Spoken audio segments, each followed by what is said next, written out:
नमस्कार, मैं doctor Manju Khurana Govind fertility centre Hisar से बात कर रही हूँ। आज हम बात करेंगे आईवीएफ के फेल होने के मुख्य कारणों पर। इससे पहले अगर आपने अभी तक मेरे चैनल को सब्सक्राइब नहीं किया तो सब्सक्राइब करें और बेल आइकन को ऑन करना ना भूलें ताकि आपको इनफर्टिलिटी के बारे में समय समय पर जानकारी मिलती रहे। वैसे तो आईवीएफ फेल होने के बहुत से कारण हैं, लेकिन मैं आज उन 5 कारणों की मेजर चर्चा करूंगी जिनकी वजह से आईवीएफ फेल हो जाता है। सबसे पहला कारण है एग क्वालिटी। देखिए, आपका अंडा अगर अच्छा नहीं है तो वो अच्छा एम्ब्रियो नहीं बनाएगा, इसलिए एग की क्वालिटी एक बहुत बड़ा इंपॉर्टेंट फैक्टर है।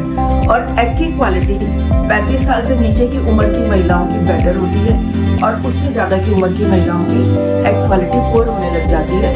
इसलिए एज से रिलेटेड भी एग की क्वालिटी पे फर्क पड़ता है। दूसरा मुख्य कारण है स्पर्म की क्वालिटी। अगर स्पर्म की क्वालिटी अच्छी नहीं है तो भी एम्ब्रियो अच्छा नहीं बनेगा, जैसे कि डीएनए फ्रेगमेंटेशन बहुत ज्यादा है या फिर स्पर्म की मॉर्फोलॉजी में कुछ डिफेक्ट्स हैं, तो आपका अच्छा एम्ब्रियो नहीं बनेगा और आपको शायद कंसेप्शन ना करें। तीसरा मुख्य कारण है कि आपके एम्ब्रियो की क्वालिटी अच्छी नहीं बनी है। हमने अच्छा एग चुना, अच्छा स्पर्म लिया और फर्टिलाइज किया, लेकिन उसके बावजूद भी एम्ब्रियो की ग्रेडिंग अच्छी नहीं आई।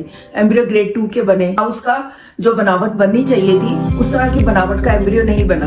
ये सब के क्वालिटी पे भी डिपेंड करता है और कई बार ऐसा होता है कि सब कुछ नॉर्मल होने के बाद भी हमें एम्ब्रियो अच्छा नहीं मिलता, तो उससे बचा नहीं ठहरा। चौथा कारण है कि इम्प्लांटेशन फेलियर, यानी कि हमने एम्ब्रियो डाले और आपके एम्ब्रियो बच्चेदानी में चिपके ही नहीं। अब हम आईवीएफ करते हैं और एम्ब्रियो डालते हैं तो 10 लोगों में एम्ब्रियो अगर हमने डाला तो 3 या 4 में ही एम्ब्रियो चिपकता है और बाकियों में एम्ब्रियो नहीं चिपकता, यानी कि सक्सेस रेट 30 to 40% आती है। और जो मैं 5वां कारण आपको बताने वाली हूँ वो बहुत इंपॉर्टेंट है, थिन एंडोमेट्रियम। अगर एंडोमेट्रियम थिन है तो भी एम्ब्रियो की इम्प्लांटेशन नहीं होगी। एंडोमेट्रियम वो लाइनिंग है जो कि हम बनाते हैं हार्मोन्स के द्वारा और तब एम्ब्रियो डाला जाता है। पर किसी कारणवश एंडोमेट्रियम थिन ही रह गई है तो वो एक मेजर कारण हो सकता है फेलियर का।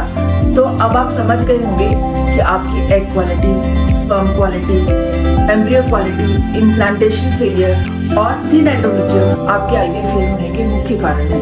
लेकिन ये सारे के सारे कारणों के पीछे आपकी बॉडी की हेल्थ है जिसकी वजह से ये सब हुआ।